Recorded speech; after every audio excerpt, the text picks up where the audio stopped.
The claims of peace and stability in occupied Jammu and Kashmir made by the Modi government and its state-controlled media present a highly misleading picture, one that bears no resemblance to reality.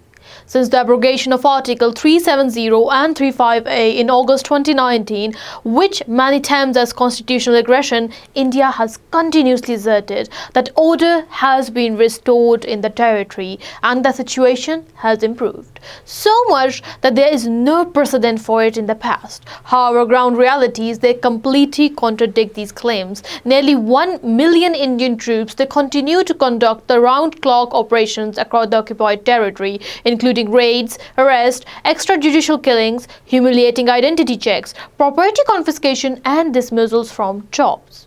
Even hotels and guest house owners, they face legal action under pretexts such as failing to report their guests to authorities. This easily highlights that daily life is dominated by fear, insecurity and politics of reprisals. As a whole, these ongoing atrocities, they demonstrate the so-called peace is merely a media-propagated illusion.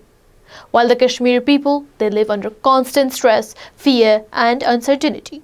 The Modi government and Godi media aggressively promotes political and economic narrative, tourism growth, investment opportunities and claims of an economic boom, which stand in a stark contrast to the systematic violation of human rights in the occupied territory. So the observer says that in reality, the Modi-led Indian occupation regime pursues a deliberate strategy to economically weaken Kashmiris, intimidate business owners and discourage foreign visitors. Right defenders warn that these actions, they aim to control the flow of information from the territory, keeping the world unaware of ongoing human rights violation and the situation on the ground in IIOJK. And the pressing question for the Indian public is whether they will hold their government accountable for this deceit and double standards, and will they recognize that the claimed peace is a fabricated image while millions remain trapped in fear and oppression.